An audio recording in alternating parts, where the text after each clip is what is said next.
Okay, so I don't know what's going on with StreamYard right now. What I do know is that it is losing its freaking mind. I did not go live yesterday because they said they were having a glitch in the system. So I said, okay, I'll give it a day and I'll do 2 lives. Well, guess what? Today, as you can see, I'm having the same issue. I'm sure you guys are seeing what I'm seeing. You see or you hear my theme video, but it's not showing up. Okay, so bear with me. I apologize for StreamYard and their nonsense. I'm going to see if I can play it one more time so you guys can at least see it and then we can go from there. So let's just see just one moment.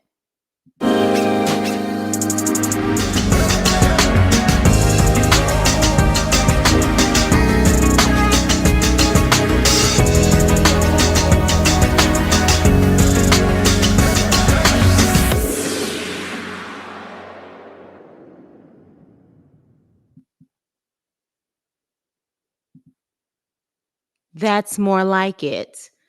You know what, Ty? Hey, Ty. And I'm wondering if this has anything to do with the election. But you know what? Don't let me go down that conspiracy rabbit hole because when I tell you I uploaded my PowerPoint and it's just moving on its own. It was just moving on its own. Like I was not clicking the arrows to go to the next slide.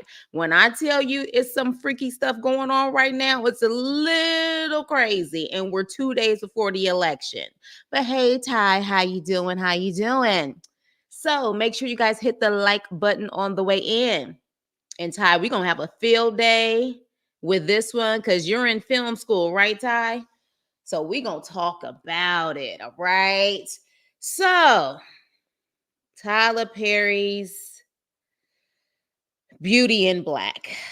Yeah. Okay. So first things first, you're not going to be able to convince me that Tyler did not do Beauty in Black and Divorce in Black literally the same week. Like I feel like, and to the point where he can't even make up good names anymore. You got Divorce in the Black, Beauty in the Black. Like how many freaking titles he gonna have with black in it?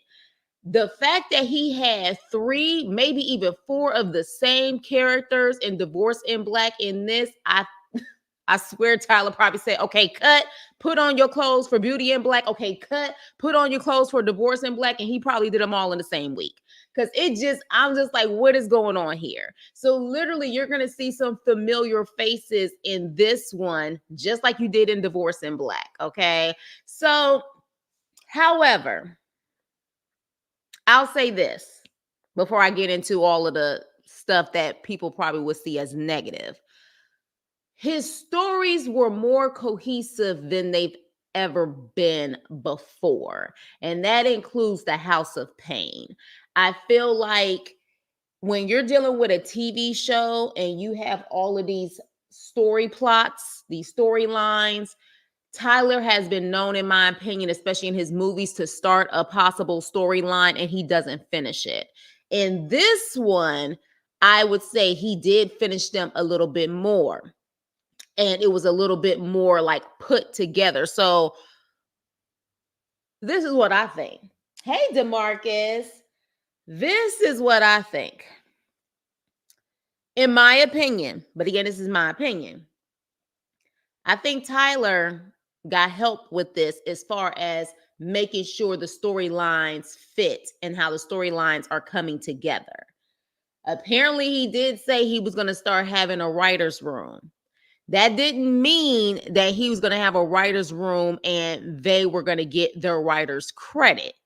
He could have a writer's room. He pays them a certain amount so they can ghostwrite for him. Because if you notice, it said created, written by, directed by, everything by Tyler Perry. Now, again, the fact that he goes up and down with how something can be really good, something can be really bad. This one wasn't as bad, in my opinion, as some of his other work. I mean, it wasn't A, B, or C, but there were storylines that said, okay, we're going to follow this storyline as much as possible. Okay, let me see. You said I'm good, been busy with school. Oh wow. He needs to be in my script writing class. Indeed, honey. Indeed. I need to get him so I can help him out. These tales and telling. I don't think he wants to help. And if he wants to help, you're going to help him privately and you're not going to get credit for it. But that's just my opinion on the situation because to me, the fact that you can write a whole movie and none of the storylines are making sense, but then in this one, although they were one-dimensional characters, still bad storylines, but still storylines that kind of follow through. The fact that that happened this time around tells me that you had a little bit of help. Hey, Diva Law, what's up? Give me the bag. Yeah, if only he's willing to share that bag when it comes to writers and producers and stuff. It was entertaining. It wasn't as bad. I'm sure you guys expected me to say, oh, this shit show. It what compared to other things that I've seen where I've just laughed and I wasn't supposed to laugh. Yeah. Oh, thank you, DeMarcus.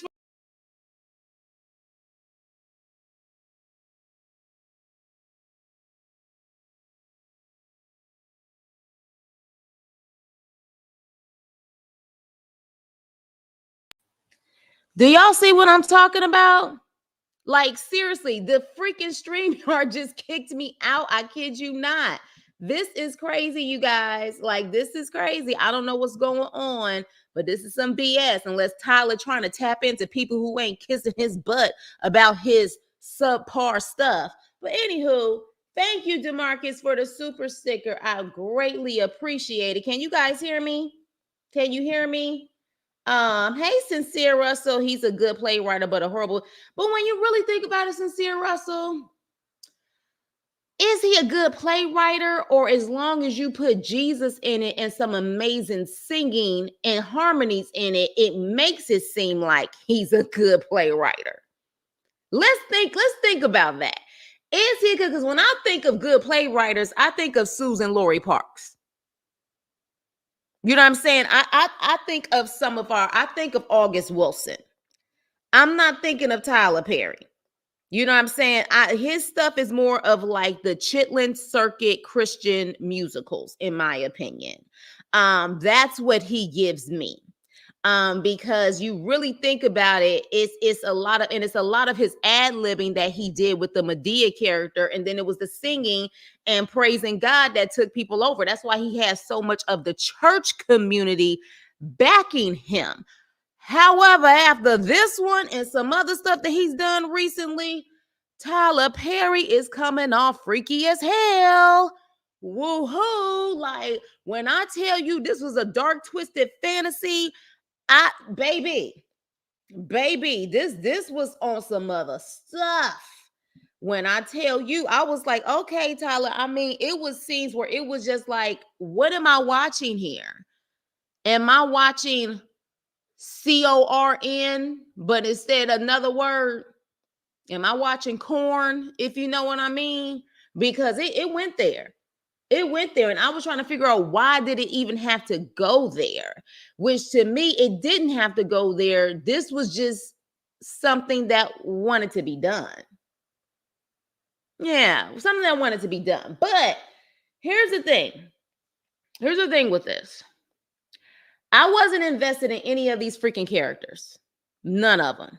So much so, I had to go back and I had to Google some of the names of these characters. I kept calling her the main hoe, which is Kimmy. That's her name. But I kept saying the main hoe because I wasn't invested in her. Okay. Now, one of the crew members said it was a mixture of the Players Club and something else. I would say I could see that because of the fact that they were in, you know what I'm saying, like a Players Club type of vibe. She did. She did. And here's the problem. Loved her in Snowfall, but this is why I say time and time again, and Ty, I know, is going to agree with me. I don't care how good of an actress you are. If the writing isn't there, it's only so much they can do. She definitely did her thing in Snowfall. But Snowfall had amazing writers. They had not only a good showrunner, but that writer's room, they were together, they worked together. That's why she was able to do what she did. But yeah, she definitely did her thing in Snowfall. In this, I didn't know. Yeah, I was just like, I don't even understand what your purpose is right now and what you're trying to do. Like, what is your main thing? I guess her main thing was to get out. She wanted to get out of the life, which is why only in the first 3 minutes of the freak, I was gonna say movie, but it felt like a movie. Only the first 3 minutes of the freaking first episode, she talking about she don't want to be no hoe no more, and she wants to go to beauty school. Okay, here's the problem though. The whole entire time, we don't see her ever talking about, at least from what I remember, beauty school or any of that ever again. She's not even trying to attempt to do that. So I understand she has to have an antagonist, but at the same time, didn't Diamond and Players Club have an antagonist? And guess what? She was still going to school. She was still making her way out and still going to school. I didn't get that with Kimmy. I didn't get that with Kimmy. She smelled like Jim Crow. Yeah, there was definitely some scenes that I was laughing, and I think some scenes where I shouldn't be laughing. Like, for example, when Mallory hit that lady in the road. I don't know. It was, I started laughing my ass off because first of all, it's just not realistic for several things. I was like, who, I don't care who you are. I don't care how much of an avid runner you are. Who is running on a deserted road in the middle of the night while it's pouring raining? Who? Like, who does that? Okay.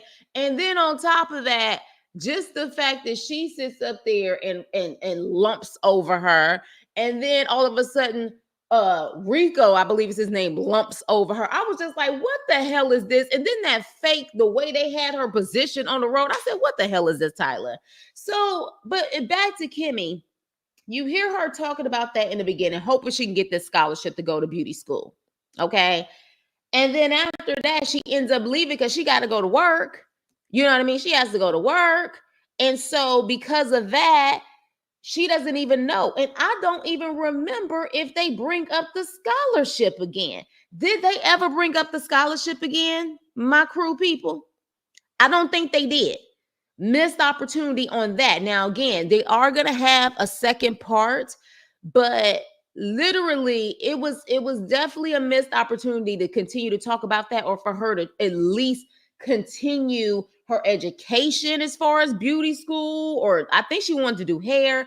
We didn't even really see her doing it. I don't think we even saw her doing someone's hair. I'm gonna need for you to really show that she's being active in what she really wants to do and how she keeps getting pulled down in that lifestyle.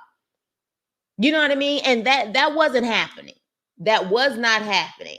I'm just here. Hey, the family, for your funny commentary. I appreciate you. The National Black Theater Festival wouldn't let him enter because his work was too over the top. Really? Even currently? Are you talking about currently or even back then? Mallory played in Acrimony and For Better For Worse. Yeah, he one thing about it is, I guess if you are on his good side, he gonna make sure that his actors work. And those actors want to make sure that they work.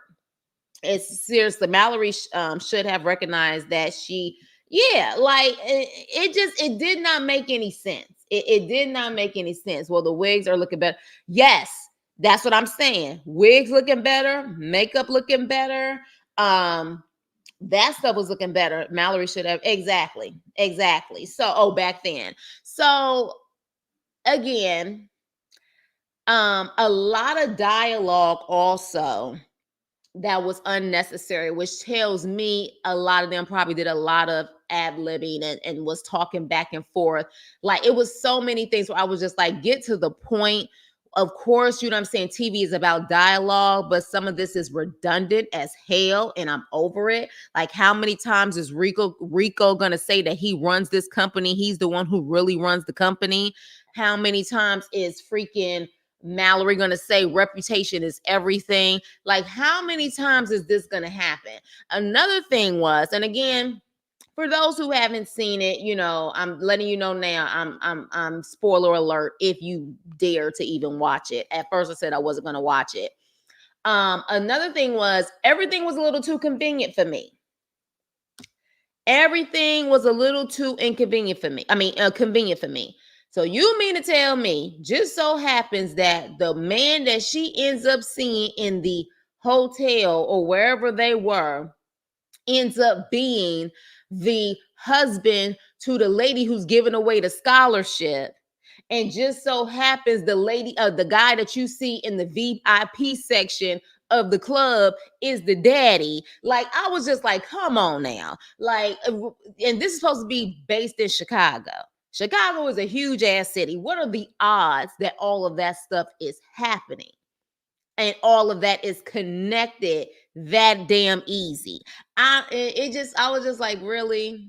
This is interesting. Now, there would have been a more clever way he could have done it if he wanted it all to come together, but we're not looking at clever writing when it comes to Tyler Perry. We're looking at what needs to be done quickly. This probably took a whole week to shoot, and there it is. And because of his fan base, he's going to automatically have people watching, even if it's not good.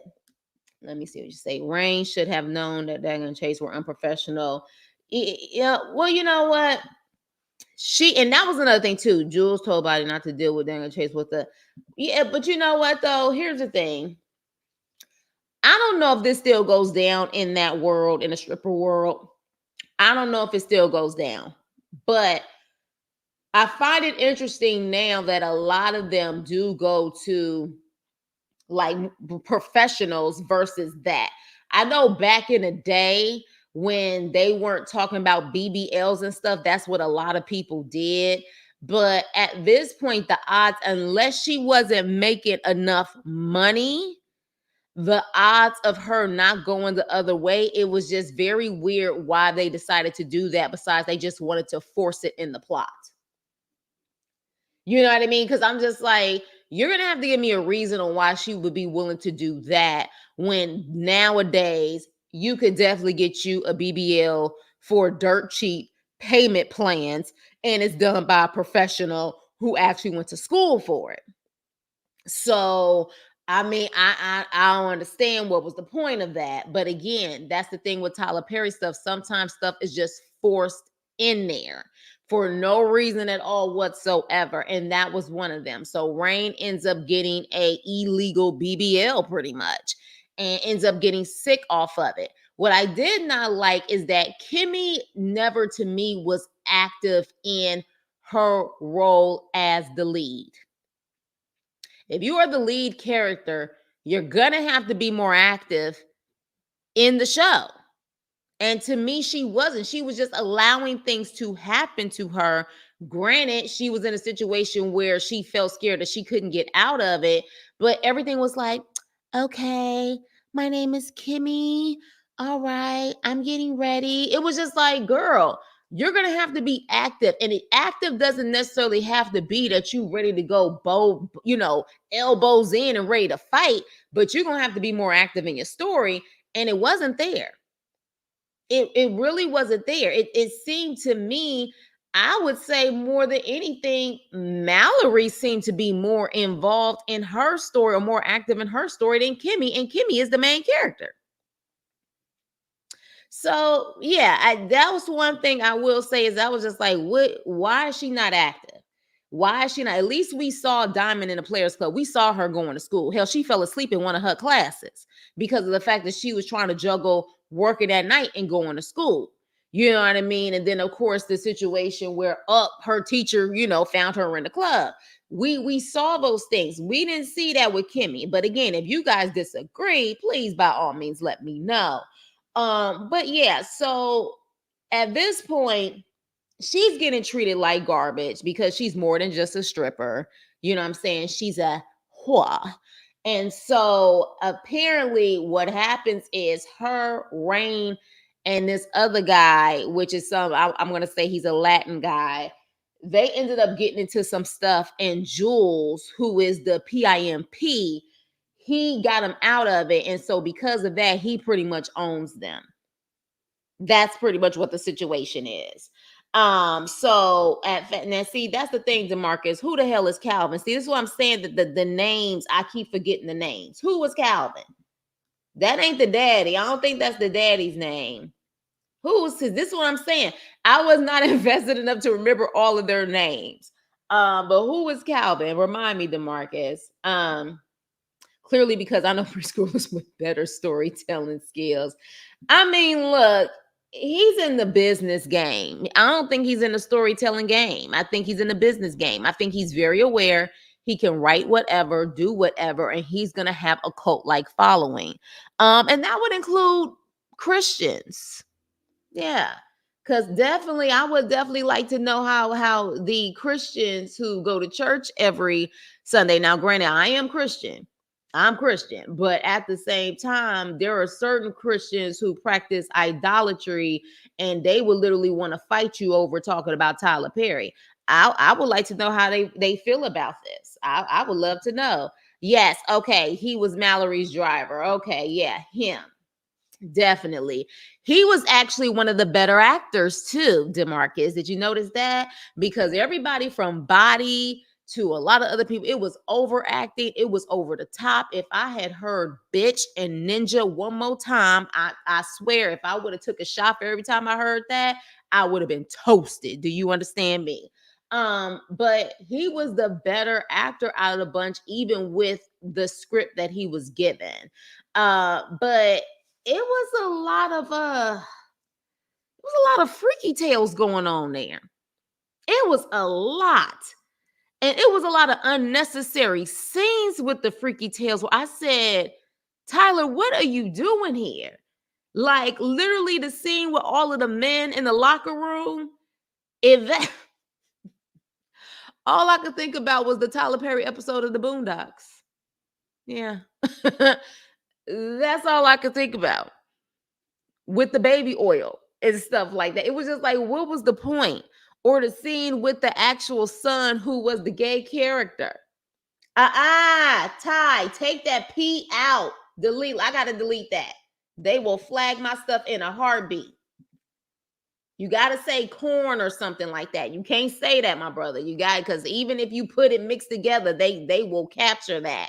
So yeah, please asterisk or do something where you're not spelling it out. But yeah, it was just like, what is going on?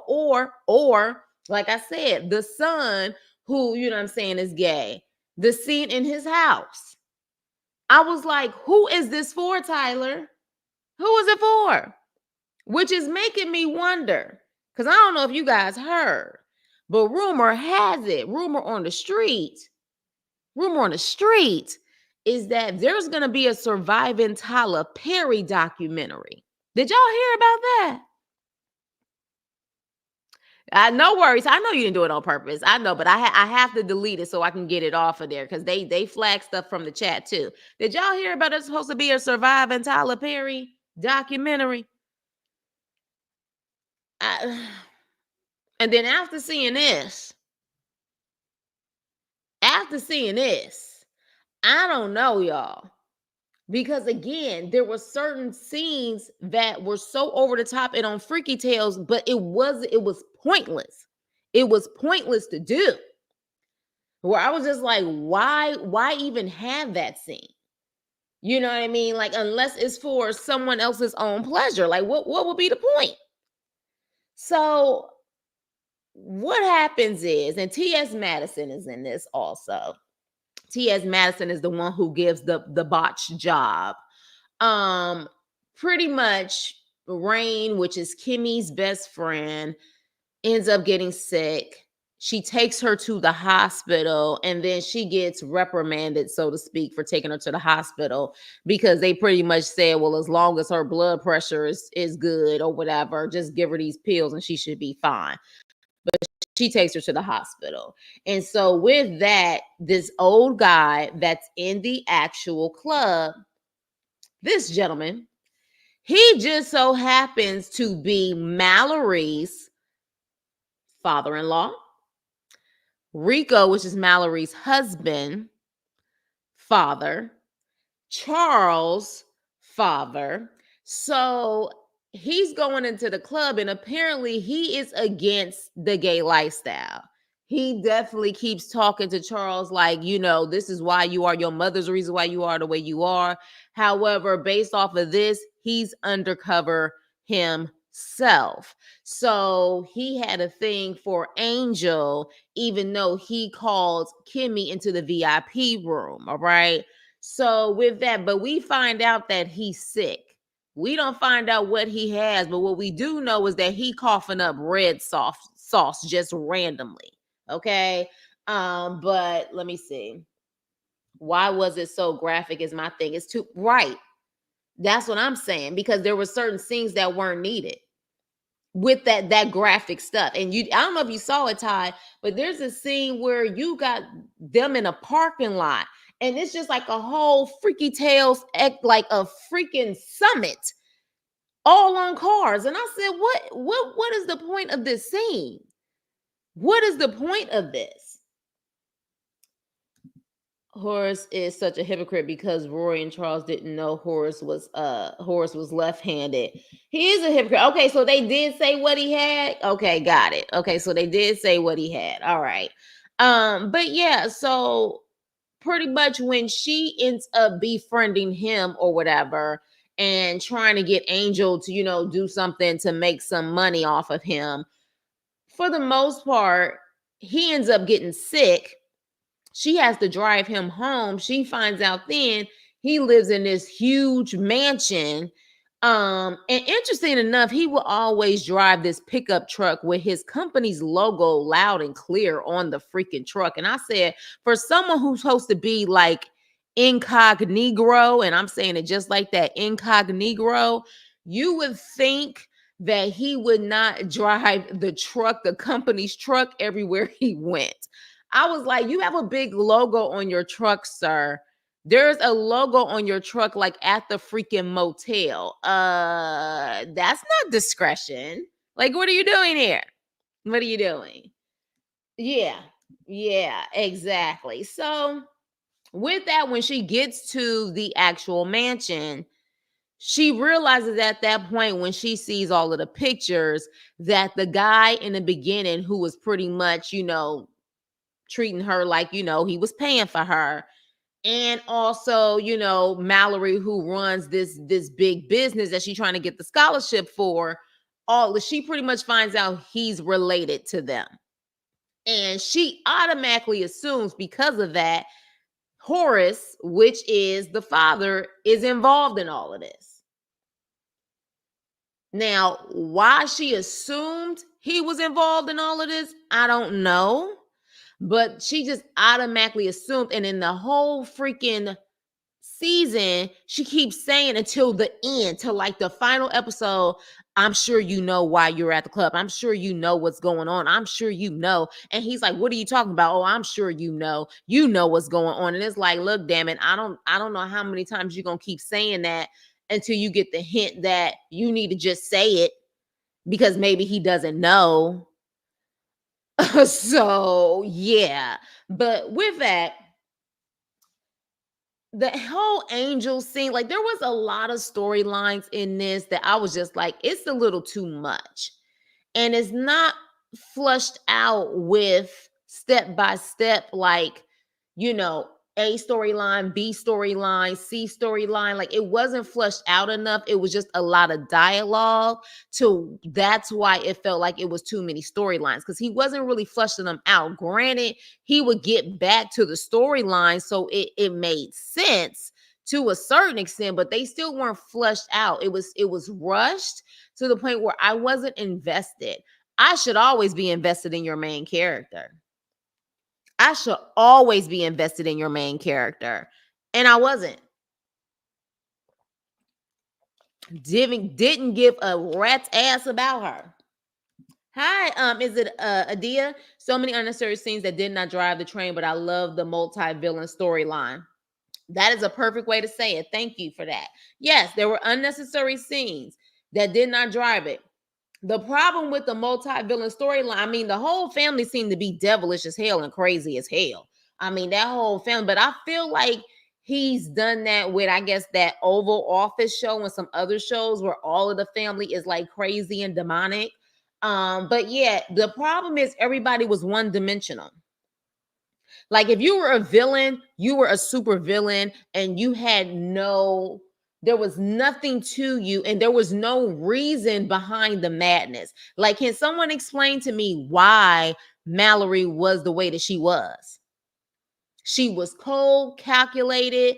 As far as the perm is concerned in the lawsuit, it almost came off like it was done on purpose. Same thing with Rico. Like, I can maybe even understand Rico being bitter because his freaking wife that married into that company seemed to have taken over what he claims he built. But I didn't understand why Mallory White was the way that she was. I never got it. I never got it. I was just like, we're going to have, when you're dealing with a TV show, we need to have a rhyme or reason for their madness. And I didn't get it besides the fact that I'm just going to be the villain bitch. And that's exactly what she was.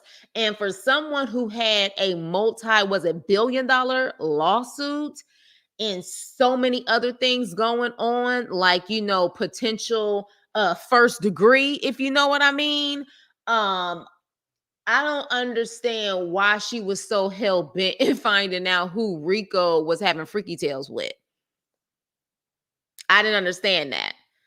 Because at the end of the day, you guys are just really in a business marriage, nothing else, nothing more. But you kept on throughout the whole episode, all the episodes, well, not all of them, but like, I need to know who she is. Reputation is everything. Well, no one even knows but you, because the girl called you. No one knows. So what are you so gun-ho about trying to find out who she is? You got so much other stuff to worry about. Let me see. Yes, and Angel baby mama Yolanda wasn't saying for thinking that Angel Kimmy were messing around and says, sis, yeah, exactly. It was just so point. I was just like, what is the point of this? The Oval is a train wreck. Yes, I feel like character plots we've seen before. Yes, Mally was raised by her foster parents. That's the reason why she is the way she is. At least she had foster parents. You know what I mean? Like, I need a reason why she's so cold and calculated the way that she is. Like, I don't understand it. I don't know where it's coming from. Um, and the fact that she's so cold and calculated, but Norman, which is Horace's brother, doesn't even see that. He doesn't see that in her, but sees it in his family, but doesn't see it in Mallory. I don't even understand like how he's like, because Norman's wife was the one who was running in the middle of the night in the rain. Even avid runners, they always have on something that's super bright if they're running in the dark so people can see them. That part wasn't realistic, but it just so happened to be Norman's wife. And it was called the private road. And anybody who goes on that private road, for the most part, they all live on that road. So Norman realizes that someone from the family did that to his wife, and he was trying to find out why. And once he ends up going to, looks familiar, Divorce in the Black. Yeah. The same, the mama and the daddy, they not mama and daddy in this. They not husband and wife in this. But that's why I say he probably filmed all of this in the same week with Divorce in the Black. Once he, pretty much says he's gonna find out and he's gonna tear this family apart. I think her name is Olivia, which is Debbie Morgan's character. She says to one of her sons, you need to lay low because you don't know what your uncle is capable of. I want you to lay low. Lay low, and I'm telling you, don't be hard-headed, lay low. She just kept, they talked for a good 5 minutes in that freaking car garage. And I said, okay, look, dang it. And he ends up still doing what he does anyway. And she wasn't even really that much in this season, but I was just like, how many times are you going to keep telling us that he's dangerous and not show us? We didn't get that he was dangerous until literally the 7th or 8th episode. And there's only 8 episodes. That's it. That's when we finally see him snap, and it just was so unrealistic. It was so unrealistic what he did in that ambulance. That was the point where I was just like, okay, really? He didn't even look like he was invested as an actor in that scene, the way that that happened. I was just like, okay, this is quite interesting. Um, like I don't know what's going on here, but okay, he's gonna do that. They clearly he was the last person that was in the hospital with that doctor. He does all of that, and like what seriously, like he's not gonna get away with that. Let me see. Why was Rain an awful best friend? She was like, thank you. I'm comfortable being a hoe. I'm comfortable being a hoe, and that's what I'm gonna be. You need to accept the fact. Like I like that you have ambition. I like that you think positive, but you a hoe. And you gonna stay a hoe. That's why I literally have the thumbnail. I'm a good hoe, because that's the way it was coming off. Mallory also jealous of younger women because men didn't turn them down like they did Mallory. It has to be something deeper than that. Like, I feel what you're saying, DeMarcus. Like, I feel what you're saying. But it has to be something deeper than that. She is just, there's no redeeming qualities about Mallory. There's nothing redeeming about her. She is just evil. And for someone to be that cold, you're going to have to give me a reason besides these. These are they're reasons, but they're superficial reasons for her to not care or even care about hitting someone in the road or lumping over someone in the road. I ain't trying to use that many, graphic words, but lumping over someone in the road. Like, you're gonna and not care. Like, and literally have a stone cold face. Like, I need more reasons. Tyler Perry needs to call the writers from Queen of the South. I okay, here's the problem with that. Tyler Perry does not hire union writers. That is like a known thing. He does not hire union writers, and not saying that you're only going to get top quality writers in the union, but union writers cost more. And they definitely usually have more experience or whatever the case may be. But Tyler Perry's about Tyler Perry. I mean, Cat Williams told us like earlier this year. Why hasn't anyone been able to jump off their career with Tyler Perry and end up going to other heights and other levels besides him? I mean, Cat Williams said it.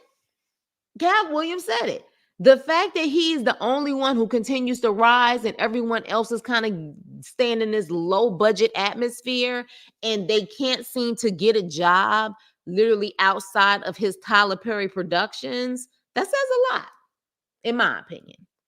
What's missing in most of these characters is a reason to exactly. That's why I said I don't care about any of them. And I'll tell you this much, Adia. Like I said, I don't know if you heard me earlier because you came in later.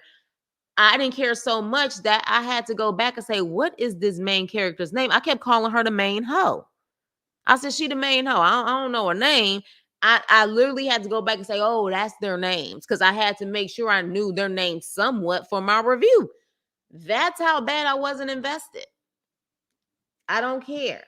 You know what I'm saying? Like, I really don't. Like, again, if I would have saw this girl literally doing what she's doing and then sneaking off to go to school, I would say, okay, we're seeing that she's striving for something. We care that she's really trying to push herself to another level, and yet they keep trying to take her down. I would love to see that, but it was nothing for me to hold on to besides the fact that, oh, her mother just dropped her off in a parking lot because her mother chose her man over her child. And I guess that was supposed to be enough for us to care about her and root for her. But it wasn't. It wasn't. I mean, I guess I could say she was loyal to Rain. You know what I'm saying? She was definitely loyal to Rain in the situation. Now, I will say to give a positive, I do like the fact that even though it was kind of predictable, at least to me, I do like the fact that I don't know who told it. I guess Horace told the hospital to tell whoever that Rain was unalive because of course Kimmy told him, to check in on her. And I guess maybe he knew she was in danger, but I guess he told the hospital to say she's unalive and he ended up taken her to another hospital that could treat her better and that she could be safe. I did like that aspect of it where Kimmy just really thought Rain was gone. And in the process of them trying to set up Horace, Rain calls her and she finds out that he actually did go check in on Rain and protected Rain. And so then at that point, she was like, we got to stop this because he's actually a really good guy. You know what I'm saying? So I do like that part of it. I was like, okay, again, you're spinning the block back to a storyline and you're putting some twist and things in there. Too many coincidences, but I did like that part of it. Um, and I wonder too, Sylvie played in BMS as Tina. Yeah, I wonder too. I want to know when he filmed this. And again, when you're the SAG and the WGA strike was like a year ago. And like those strikes happened for like a whole year almost. So, what's her name who was in Snowfall? Who's the main character in this? Kimmy. It could have been that, she had to do what she had to do because one thing about it, I have constantly heard, and you will hear, especially from the main actors in his stuff, he pays his actors well. He pays them well. So I can definitely see how some of them was like, look, I need a paycheck or whatever the case may be. However, one thing that Denzel Washington said one time, because I love Denzel Washington, like he stays out of the mess. From what we know, he stays out of the mess. He is one of the most brilliant actors we have. Denzel Washington and Tom Hanks are my favorite actors. But one thing he said is, I think what his name, Sidney Poitier, Lord have mercy. I don't know why I'm stuttering over his name because he is the epitome of, you know what I'm saying, like the black actors. But he said that he told him your first three films or your first three actual jobs that you pick is going to be very important to where your career is going to go. Like he told him something like that, like just don't pick stuff for a check. Pick stuff that's going to really be able to take your career to the next level. I think Denzel mastered that. I think Tom Hanks mastered that. A couple of them mastered that, which is why they're pretty much kind of untouchable in their, you know what I'm saying, field. So sometimes, and again, I know the economy that we're in, but sometimes you may want to go for a 9 to 5 check before you make a decision on what you pick as far as what's going to be on your IMDb. You know what I mean? And Ty, if you still there, I think you understand what I'm saying. So sometimes, you may just want to What up, Yimmy? Yes. Yimmy, you're the one who told me it was the Players Club mixed with something, right? And make sure you guys hit the like button on the way in. Daga and Chase were supposed to perform on Angel. Yeah, okay, I'm grateful I missed that part. I don't remember that part, and I'm grateful I missed it. What the heck was they gonna do to Angel? And if it's something graphic, make sure you asterisk DeMarcus. What the heck are they gonna do to Angel? Give him a BBL? Am I the only one who believed Mallory on stage first episode? What a great, nice business lady. Yeah, play humble. Now, one thing I will say is you got a lot of people who can play that nice, humble energy really well in front of an audience, but they really are evil and mean like that behind the scenes. Now, that's one thing I will say. You have people like that. They are super nice in front of the reputation, in front of the audience, but they get down and dirty behind the scenes. Yes. So, yes. Okay. So, you understand what I'm saying on that. So, yeah, again, I understand, and I'm not in the situations that they're in where, they probably was like, I need the money, I got bills to pay. I get it. But, again, how many people that didn't already have a reputation of a good resume, how many people were able to do a Tyler Perry movie or show and end up branching out and doing better things with more certified official people in Hollywood? So again, for example, you can't count Angela Bassett. Angela Bassett been in the business for like 40 years. She has done some remarkable work. What's love got to do with it? Jackson's An American Dream. She has definitely solidified herself in the industry. So when she did a Tyler Perry movie, that wasn't going to affect her career because of her resume that she's had. Same thing with who the hell else that he's had? He had like Kathy, is it Kathy Bates? Yeah, Kathy Bates. You know, these are women that are solidified. Like you can't mess with them. Their resume speak for itself. You know, if anything, that kind of built his reputation to have those women, but it didn't hurt their reputation. But for those who didn't have a strong resume, but still maybe had a resume, you know what I mean? It kind of like Sanaa Lathan. She did a Tyler Perry movie. Where's she been since? I'll wait. Now, Taraji was able to do a couple of Tyler Perry movies, and still was able to do other things.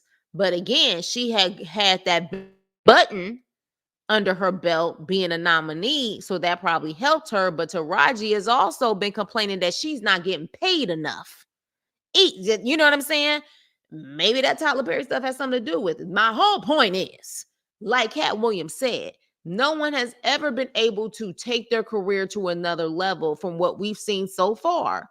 From what we've seen so far, no one has been able to take their career to another level with a Tyler Perry resume except for Tyler Perry. So, yes, it's a series. So, there's a second part that's coming in 2025. So, this is the first part, and then there's a second part. Yes, that I remember you said remind you of a Players Club with something else. Body reminded me of the lady from the play. No, you know what Body, her overacting, bad acting behind reminded me of was that it was one of the Wayne's comedy movies. The one that was the spoof that had Save the Last Dance and had You Got Served. I forgot which movie that was, but was it her name is Essen Atkins, I think was the actor, when every time she was in the Save the Last Dance spoof, she was laughing like that's exactly what Body reminded me of. It like when she was laughing and doing all of that overacting, I said, this is that Wayans Brothers spoof with Save the Last Dance in it. It was just like over the top. It was crazy what she was doing. Jules played in Tyler Perry, If Loving You Is Wrong. Really?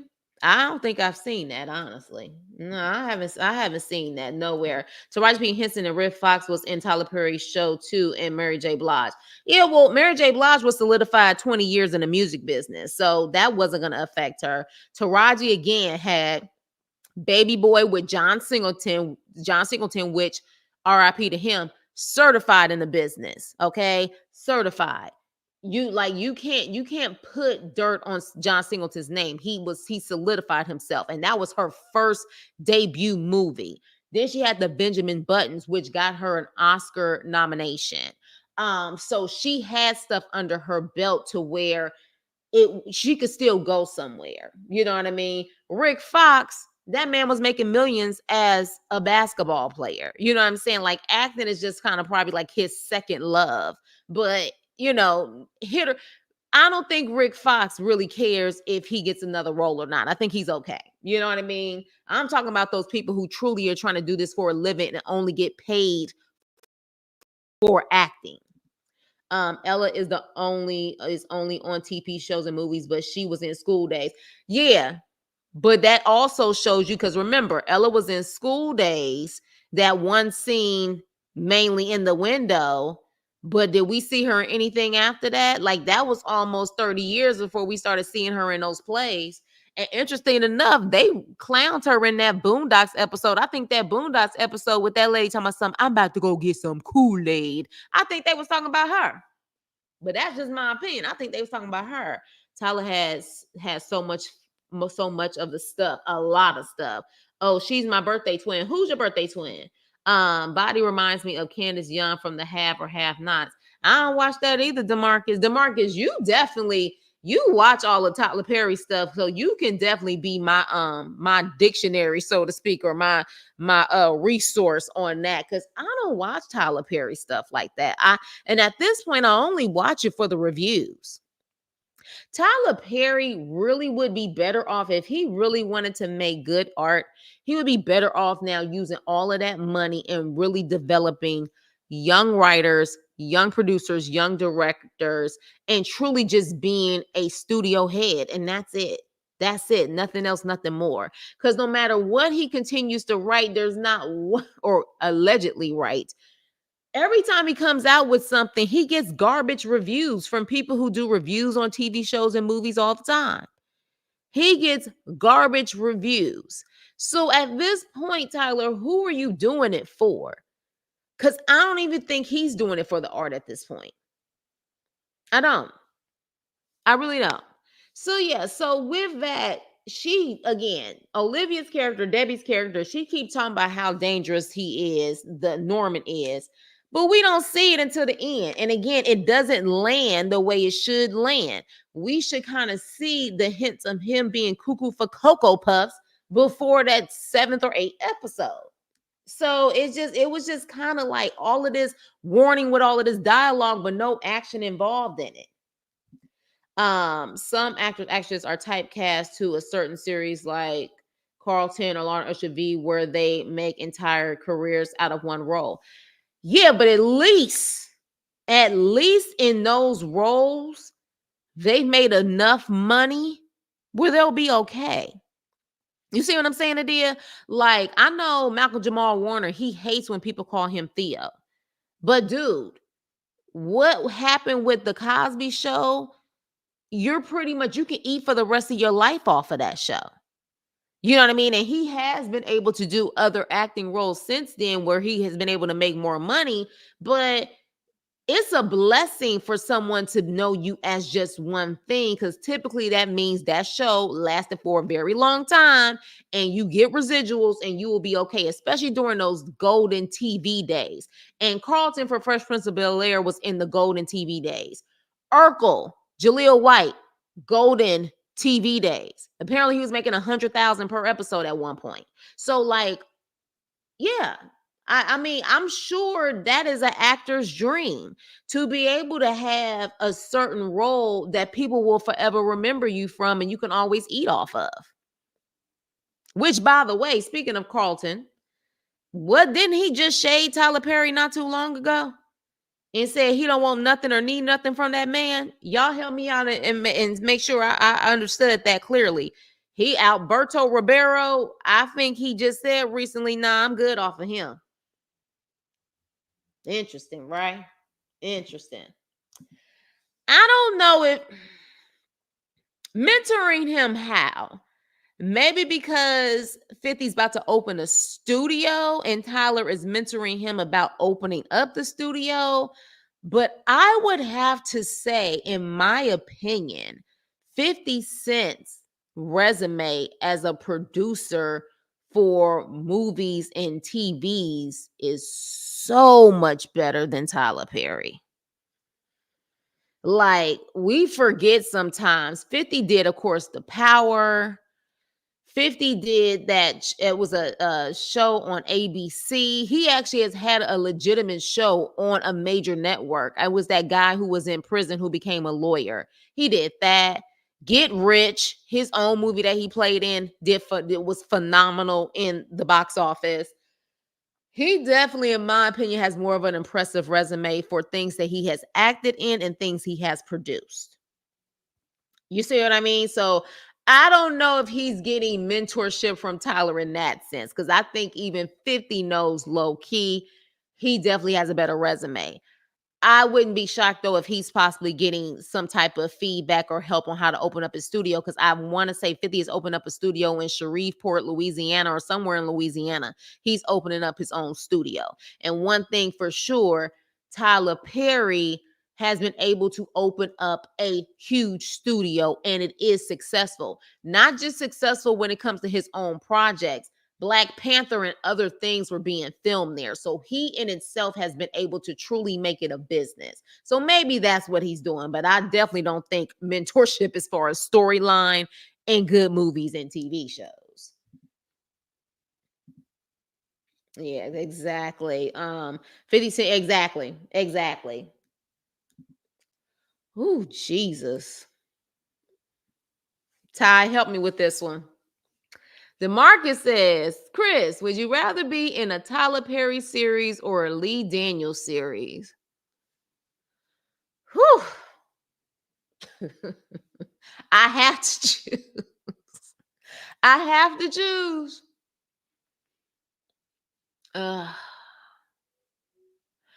Well, I would have to say Lee Daniels. And the reason why I say that is because Empire, I mean, at least in the beginning of Empire, it wasn't bad from when I watched it. I like The Butler from Lee Daniels. So Lee Daniel has definitely had some good things that, especially like in the TV side, that have solidified him a little bit more, in my opinion. But Lee Daniels don't have a problem with putting writers in the writers' room for his shows. You know what I mean? Like he doesn't have a problem doing that, and he gets like union writers. So maybe that's why too. So yeah, I would have to say Lee Daniels. Lee Daniels. Okay, so Ty, you agree with me? The only thing TP can show me is how to open a studio, because ain't no way in hell he can tell me anything else. Exactly. Okay, so you agree? Yeah, you agree. So yeah, I would have to say Lee Daniels. I would have to say, and here's the thing: Tyler Perry got way more resources and money than Lee Daniels. But for whatever reason, he's really stuck in it being just all about him. You know what I'm saying? Oh, thank you, Adia. Yes, hit the like button. Hit the like button. It's definitely just all about him. It's coming off very narcissistic. Like he's just he wants it to be all about him. Take it or leave it.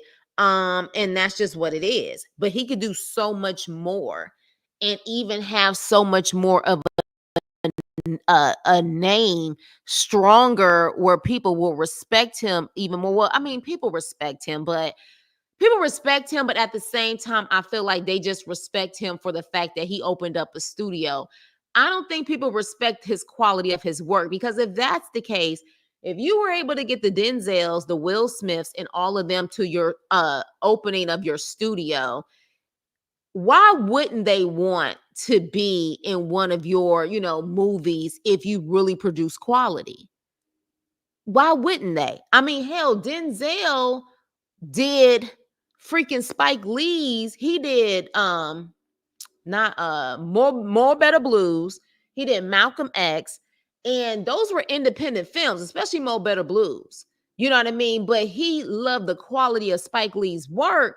He was willing to do it. I think if they truly respect his quality and with his resources and money, you will probably already have a Denzel movie that Tyler Perry has in his back pocket. But there's a reason why these people won't come over there.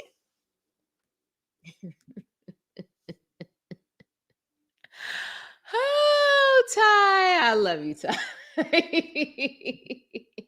What up? What up, Shayna? What's up? What's up? So yeah, so I don't know, but again, I guess if you have a cult following, why would you care what anyone else thinks? But I'm the type of person where even with a cult following, I'm always trying to find, like, I don't care if the Chris Nicole channel blows up to 1 million subscribers. I'm always trying to find ways to better myself or to create new things or whatever the case may be. And I literally haven't even been up for 2 years yet. So, you're always, at least when you truly care about what you're putting out there, I don't care how much of a cult following you have, you always want to improve. At least if it's not just about business. But, I think it's really just about business for him, because it's some of this stuff, it just wasn't making any sense. It wasn't making any sense. It was kind of pointless. Some of the stuff that was being done. And even like he even sets up his like movies. If you notice like his angles when it comes to his cameras and stuff, it's almost like a setup, like a play. Like he doesn't give a lot of angles when it comes to, you know what I'm saying, his cameras. It's almost like this setup right here. It's like he feels like he still just has a stage and everybody's watching the stage almost. Like his cinematographer or whoever, but again, even if he has a cinematographer, I'm sure the cinematographer is not allowed to really kind of do their own thing. They have to follow his instructions. It just, I don't know. I don't know. Like, yeah, it's just the same thing. Like if I was literally at home watching a play, like it's just this is what it is. Um, and then here's the other character. That was the damn mama in Divorced in the Black. That was her, right? The one who took off her freaking clothes in the church and said, "No, take the body. Take the body out." That's her. That's her. So this is what I'm saying. That's why I feel like I said he literally probably filmed Divorced in the Black half of the day, and then in the evening he would do Beauty in Black. Like literally. Like they probably did back to back when it came to this, and literally like did the whole series and Divorced in the Black probably within a week or two. Like probably in a week or two. So, Teef, do you ever come in saying hello? You come in like, oh, let's talk shit. Let's talk shit. Nah, but I'm here for it though. But yeah, but I did give some positives. I did get some positives, Teef. The stories were a little bit more cohesive. You definitely would follow a storyline and be able to get back to the storyline, unlike, his some of his movies. I love you. His shots are very silent movie. Yes. Thank you, Ty. I'll be like, can you please give us some better shots and angles and stuff? Like, this is very like student film shit. This is like literally. I remember that Tyler Perry shows were on with Oprah Winfrey. And because of his cult following, OWN definitely became successful. It wasn't that the shows were good, it was just that he had a cult following, which rumor has it, that's why him and Oprah Winfrey fell out in the first place. I don't know if y'all heard about that, but apparently they fell out because Oprah was trying to tell him, you have a great following, but let's up the quality of your stories and the quality of your, shows. And Tyler didn't like that and pretty much said, I'm gonna do things my way and I'm gonna do things how I do. And if you don't like it, I can take all of my stuff to TBS or I can take all of my stuff to BET. And allegedly, that's what he did. We need a witch hunt for Tiana Perry. And the actors he chose were beloved. Well, look, I have said time and time again, I don't care how good of an actor, actress you are. If the writing is garbage, there's only so much they can do with it. You could be Denzel Washington. If that writing is garbage, he ain't gonna be able to help you out. And that's just what it is. You know what I mean? So that's the unfortunate thing about it. And that's what went down. But again, these actors are getting paid. And I'm sure at the end of the day for them, because they probably a good amount of them, unless they're like known actors, they probably all live in the Atlanta area. And so one thing about it is that Tyler Perry, he probably does a lot of the casting and a lot of the stuff in Atlanta. So these people ain't about to cross him. They want a paycheck and they want to be paid actors. So they going to do what they need to do. You know what I mean? So, that's just what it is. And, unfortunately, rumor has it, I heard it's Tyler Perry's way or no way. There is no suggestions. You just do it his way. And that's just what it is. So it just seems like he doesn't want that. He doesn't want the feedback. Because again, hello, Divorced in the Black.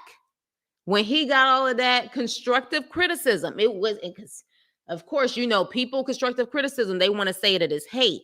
He got constructive criticism. I can't even speak, y'all. Hold on, let me drink some water. He got constructive criticism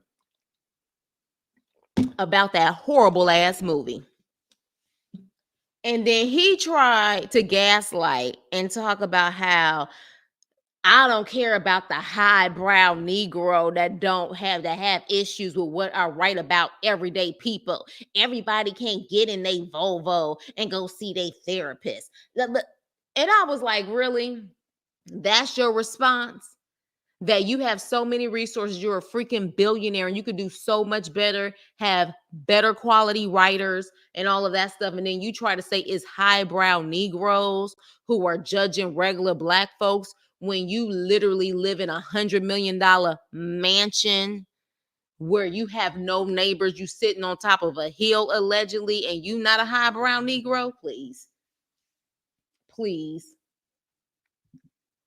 Delinda remind me of Dollar Bill. Yeah.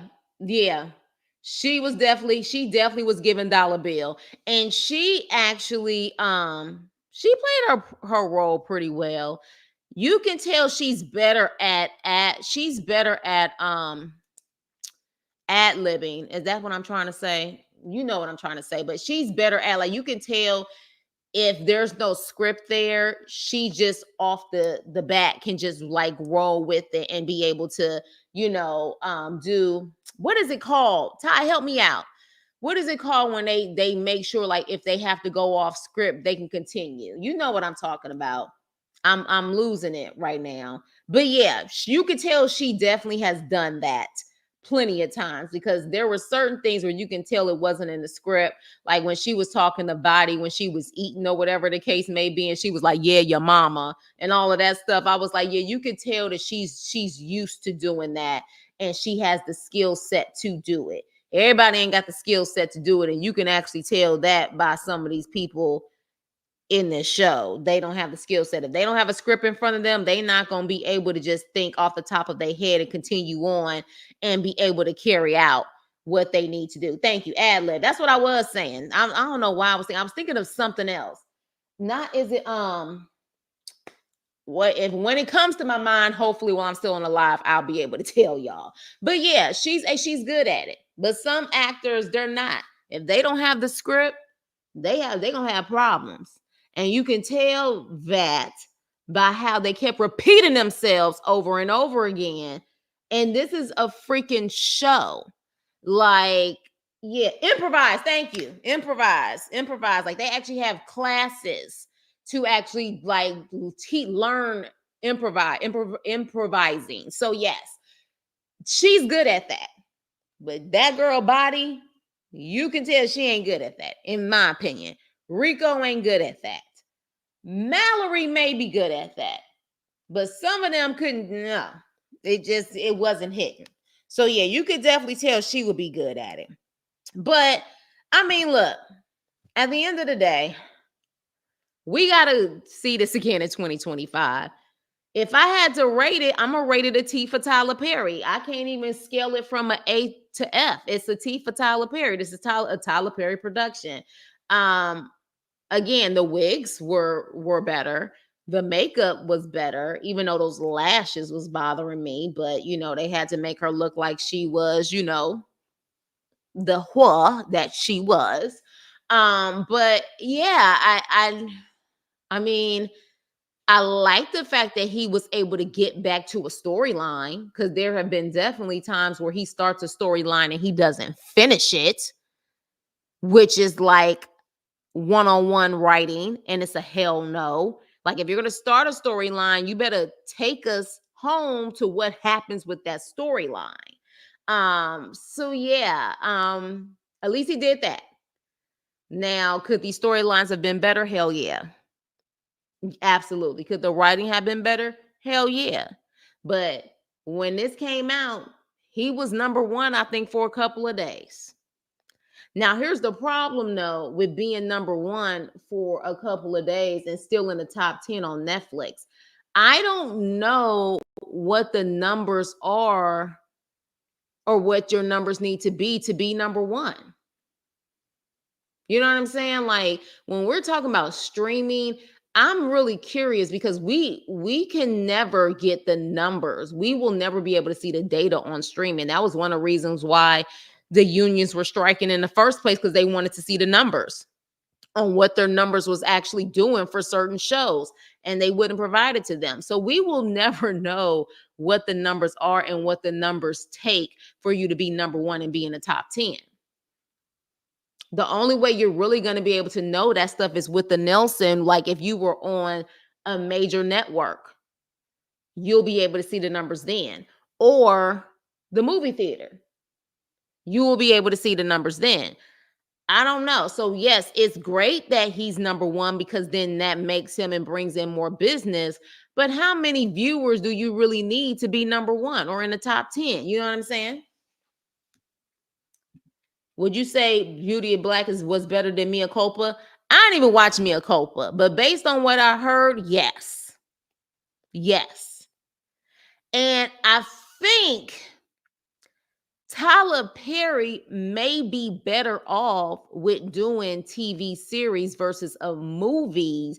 He likes to do these movies, but I think him trying to put too much stuff in just one movie, it just never works. He's probably better off doing TV series, because apparently Sisters and the Oval is not that good, but people are still watching it. And maybe because he's able to, you know, have about 8 to 10 episodes and he can work with that much better than an actual movie, which is only like 90 pages. You know what I mean? So because like I said, Divorce in a Black it wasn't good to me. There were so many missed opportunities. Some of the stories were not making sense. Again, another way to use the bitch word 50,000 times, overacting. It was just too much. And I just feel like his movies have become a lot of that lately. Mia Culpa, Divorced in a Black, like they all are just like, what are you doing? And if you notice, the men are always overacting. You want to lose your job, bitch? You know what I'm saying? Like, really? Like, I don't know. I don't know. The movies are not hitting. The shows clearly are hitting in some kind of way. Well, then again, can we say the shows are hitting in some kind of way? Aren't the shows on BET and BET Plus? Help me, y'all. Let me know where them shows are like actually airing. Sisters and Oval, are they on BET? Because does BET ever cancel shows? And I'm so serious. I'm asking like for real. If it's on BET, have you ever seen BET cancel a show? Or do they keep running the show and keep running the show? No, it's all good. Series are the new movies. People always need more. All were bad. Yeah, but if you've never seen BET Plus or BET cancel a show, and if it is canceled, it's not canceled because of the lack of viewers. It's probably canceled because someone decided they didn't want to do the show anymore. But other than that, you never see BET really cancel shows. So, I mean, truly, his stuff is like what's keeping BET going. Man, let me tell y'all something. Y'all remember when MTV and BET were truly about the music and about like y'all remember Video Soul?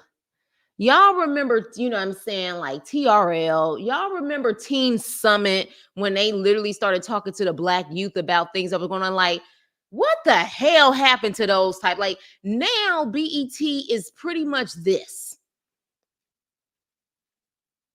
Y'all can't convince me they not dumbing us down. Like I remember growing up, and I'm grateful I grew up when I did. Like it was the thing to watch Teen Summit with Ananda Lewis and them. Like it was the thing to watch. It was the thing to watch Video Soul and actually see, them, talking and watching the top 10 videos and stuff like that. Now BET is Sisters in Oval Office. Ugh. See? And again, who can't they don't cancel shows. They need the content. Yeah, they need the content. And it's just like again, it's the money business. So as long as people are watching it, he's going to continue to get those deals. He's going to continue and he knows that. You know what I mean? Like at this point, Tyler oh yeah, Love and Flip Flop. Love and Flip Flop used to be good too when it first came out. And then it's just gone downhill from there. But I don't know. Like I just feel like there has to be a better way to have more quality. Like and there are independent people who are doing their thing, but they don't have the access and the resources like the Tyler Perrys and some of these other people. But yeah, like Tyler Perry, he literally had the Amazon Divorce in Black. He has a Netflix deal. Like he's hitting all of these streaming places. He's hitting all of them. But you know what's interesting though? Was interesting. Let's talk about this. Do you think Tyler Perry has ever tried to get on a major network with one of his shows? Like, do you think that's his ultimate goal that he's been trying and he hasn't been able to succeed is to get a show on a major network? Or do you think he doesn't want that because then that comes with union stuff? Because to me, to have all of these resources and have the access to this stuff, to me, one of the top flexes would be for you to have multiple shows on the major networks. And what I mean by the major networks would be CBS, NBC, ABC, Fox. You know what I mean? Hell, even the WB. Like, do you think that that's one of his ultimate goals? Has he tried before and they constantly say, hell no, you ain't putting that chitlin circuit shit on our stuff? Or he doesn't want to because then that he knows then he has to buckle down and hire legitimate writers, and that means that he would have to actually work with people and listen to people to a certain extent. You remember the Black classic movies they would show on Thursday? Yes, absolutely. So much so I have an app. There's an app called Brown Sugar, I believe. It's like, yeah, like Brown Sugar. It's really cheap, but it has a lot of those, classic movies and blaxploitation films. One of my favorite movies I used to watch when I was a young girl, which was Just Another Girl on the IRT. That movie was on there. I still watch that. That to me is one of the best independent movies that was low budget, that is still a classic still to this day. You know what I'm saying? So yeah, but yeah, I definitely, I always have to get that nostalgia as far as the old school stuff, because that's the classics. The only movie we get on BET is Baby Boy, right? They done played that sucker out. Reality TV made TV bad with people who can't act. You think so? You think so? I don't know, because I feel like for example, Kathy Bates has a new show on CBS called Matlock. I may start to review it. I think that's a pretty good show. And I even heard the show Found on NBC is pretty good. The networks, though, don't play when it comes to having good quality. They won't even sometimes play a whole season if it's not getting the ratings. There have been times where a season comes on and you may get a couple of freaking episodes, and because it's not doing good, it's done. Like, I don't even think, remember that rap show that had Eve and Brandy and Naturi? I don't even know if they played that whole season. I want to say they cut that season short because it wasn't doing the numbers. Networks don't play. That show is full of flops, do nothing but flip. I think that exactly, Candace. And hello, welcome. Exactly. He did used to be on TBS. He did, and then I don't know what happened there. But now he's on BET. He got all of his shows, I think, on BET now, BET and BET Plus, and all of the streaming stuff. He's not touching those networks. And let's be clear, you get a great show on a network that lasts you season after season, baby. That's money that is like, and granted, he got that money now. He got that generational wealth. But if he really wanted to do things in the way that could really make movement for other people, if he really wanted to do that, Tyler Perry could have been the Dick Wolf for Black people. Anybody who knows that name, Dick Wolf, you better know that name. Dick Wolf is the creator of all the Law and Orders. Dick Wolf was the creator of one of my favorite shows growing up, New York Undercover. Dick Wolf is all of the Chicago PDs and the Chicago fires. Tyler could do that if he really wanted to. He really could do that. Dick Wolf is one of those names where he got shows after shows and they last for seasons. Seasons. You hear me? Golden Brooks warned us about what that would happen. The actors he hires wouldn't be working if he was on a major network. Yeah, you got a point there. You got a point there. But again, with him getting the power that he has, he may have been able to get some of those actors because now he has a name. You know, that's the whole point. At least I would say that would be the whole point of having a name like that, is to be able to bring people from your community and people not necessarily questioning it as much because they know that you can make money. Just Another Girl from the RDC is my cousin's movie.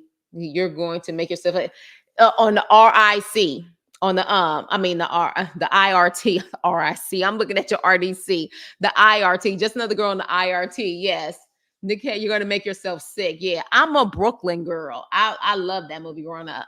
I remember Marlon Wayne saying that ABC didn't want John Witherspoon to play Pop, so they went to WB. Yes, yes, they did. They did. They gambled on John Witherspoon.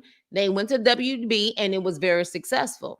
Very successful and still made a lot of money because WB is not as, they don't have the same rules, if I'm not mistaken, as ABC as far as pay is concerned, but still way better paid than your average. That's for sure. He sure is. He sure is the man. And I would honestly say, Ty, if Tyler Perry was willing to take away like a lot of the control and really put his name and brand into people that Dick Wolf did, he would be the Dick Wolf. He really would. But Dick Wolf, his name, he has allowed people. Dick Wolf is not the showrunner of his shows. Dick Wolf is not in the writer's room. He has people who have the skill set that he trusts, and that's why he has had season after season on his shows. What is Law and Order SUV? SVU, Special Victims Unit. What season is this? It's been on for like 20 plus years. It's been on for 20 plus years. So this man like is untouchable, like Dick Wolf. And I want to say Dick Wolf started with New York Undercover. New York Undercover was like that show. For me, it was because it was the urban side, and we had, you know, the guest appearances with the music and stuff. That was that show, and Dick Wolf produced that. You know what I mean? Yes. S147. Did you mean to type that? It's like exactly 27 years. So those actors on there, I don't know if they necessarily mind that they've been typecast because they in the money for the rest of their lives. Although, what's his name? Stabler was on Oz. He's definitely done some other things. Stabler was on Oz and he's done some other stuff. And he was able to separate himself. I mean, of course, people know him as Stabler, but Stabler was on Oz. I can't remember if Oz came out first or SVU came out first, but he's definitely done some other things. It's a soap now. Hey, Alex V. Yeah, it is. Tyler Perry could be the next Norman Lear, too.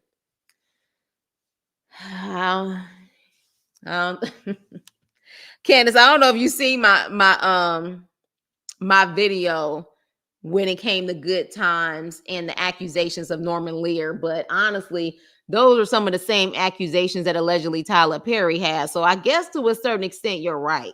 He could. You are absolutely right. He really could.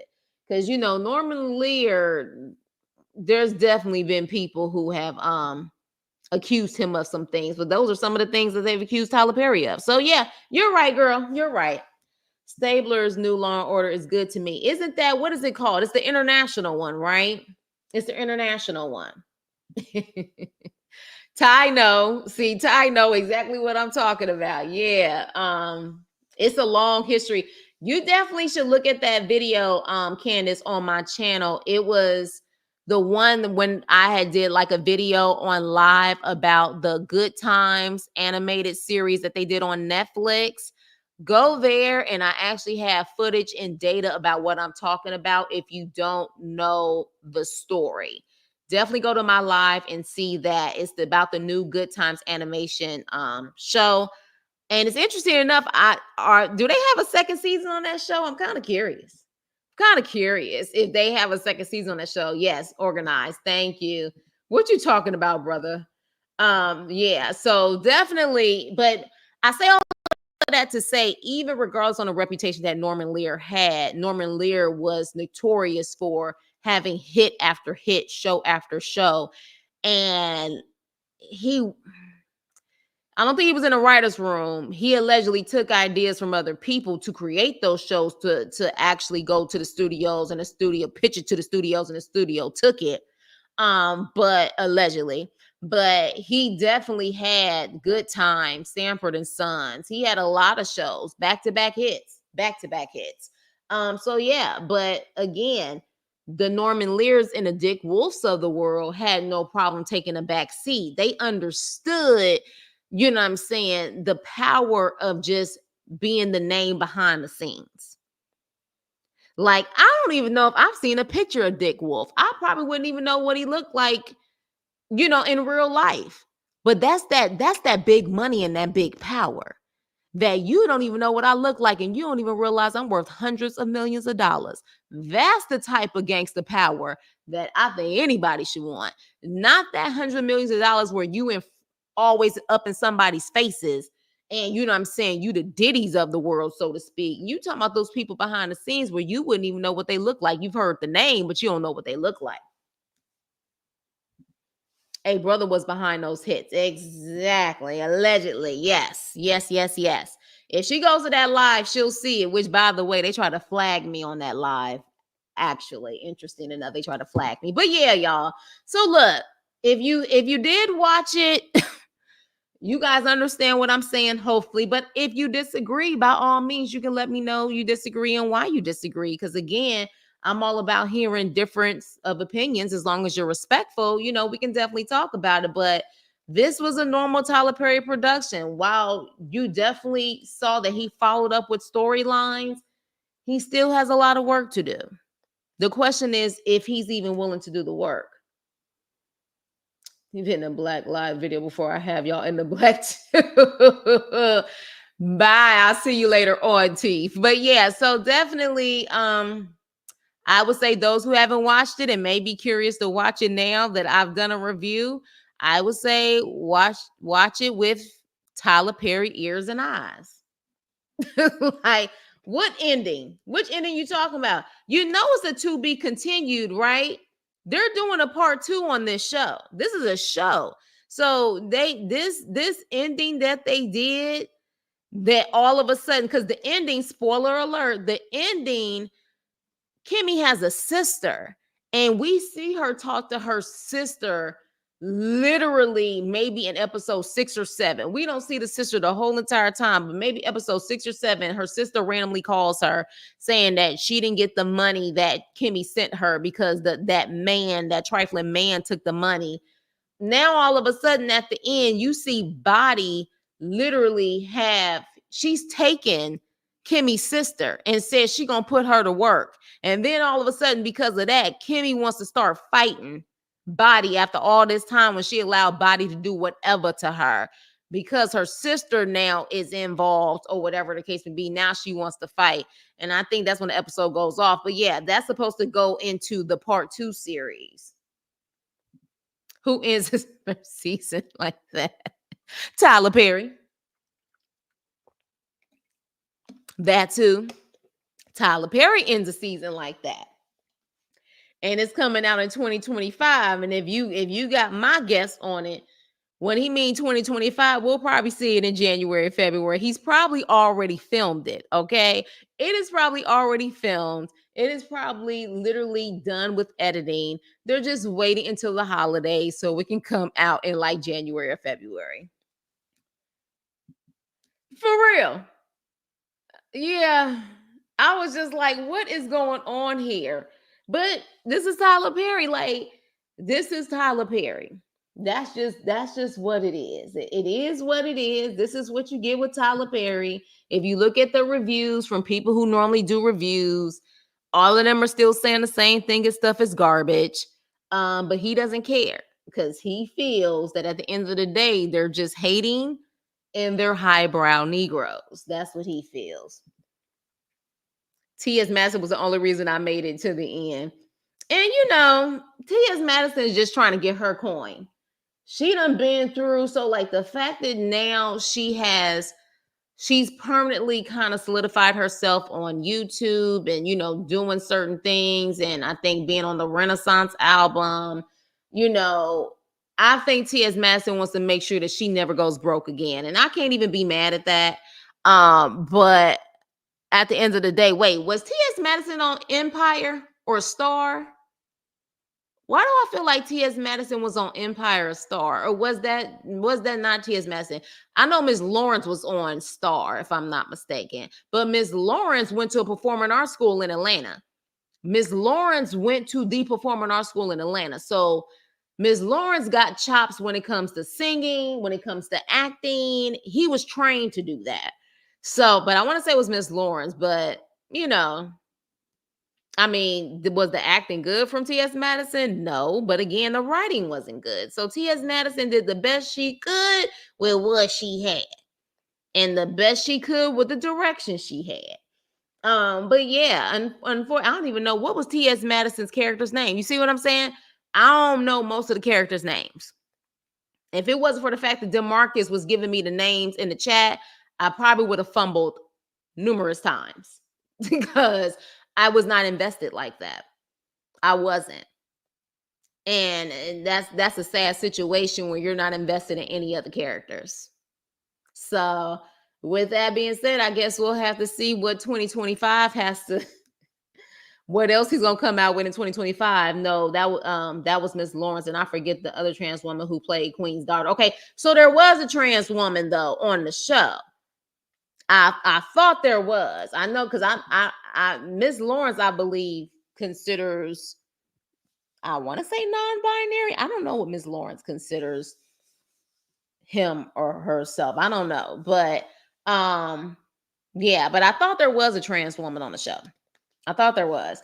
But yeah, but it wasn't T.S. Madison clearly. But hopefully T.S. Madison clearly wants to get out of that Chitlin circuit lifestyle too, and hopefully she can get some more roles that are outside of Tyler Perry. But again, based on his track record, if you start off with Tyler Perry, and you don't start trying to get your way out of there immediately, you gonna stay there. There was a trans woman on the show. She was fine too. Cotton. Okay, Cotton. But yeah, so with that being said, you guys, let me know what you thought about this season. It's 8 episodes. All I know is if pretty much it was I'm a good hoe and I'm gonna stay a good hoe until you mess with my sister type of thing. And there was a lot of scenes that made me say somebody really wants to live out their life or fantasies allegedly on the screen. I don't know, because some of them scenes, I was just like, what is the point of this? That like there was no point of it. And let me just say this before I leave. I can say that because Lee Daniels is an out gay man, an out proud gay man who, even with all of the weird stuff sometimes that he can do, he doesn't do these random scenes like this. He doesn't. You know what I'm saying? So this is what made me say, like, what is the point of these scenes besides someone trying to live out their dark, twisted fantasies?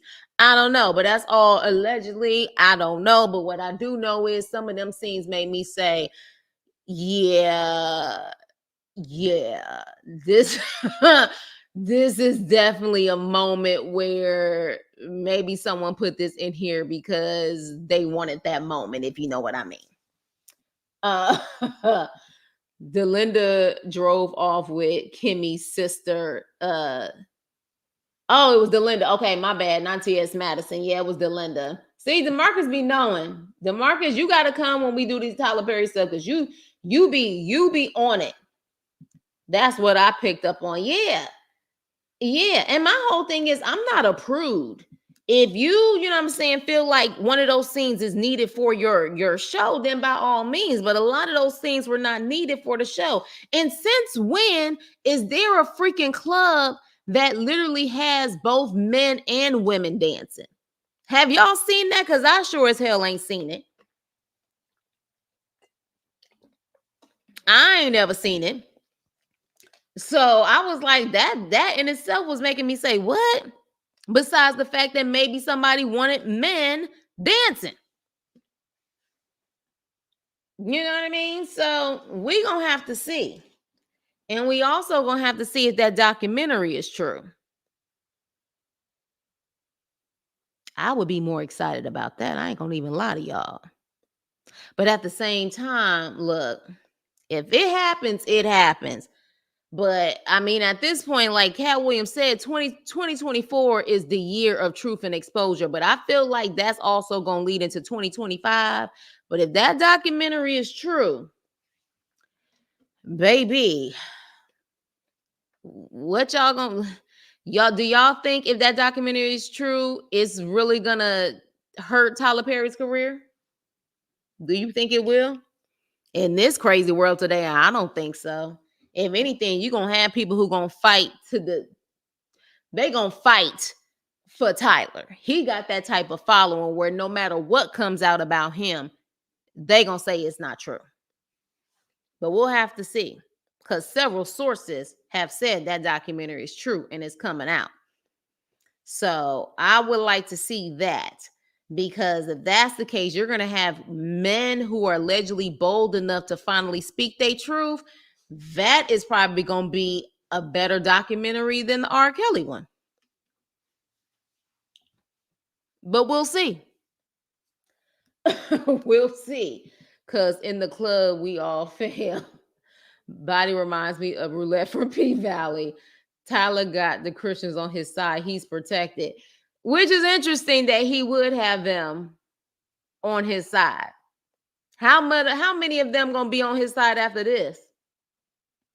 Because regardless, if you go strictly with the principles of what he was trying to preach on those plays, and the people he was trying to, the people who literally went to Tyler Perry plays, went to church, and then ended up going to Tyler Perry plays, and literally would be catching the Holy Ghost in the freaking audience.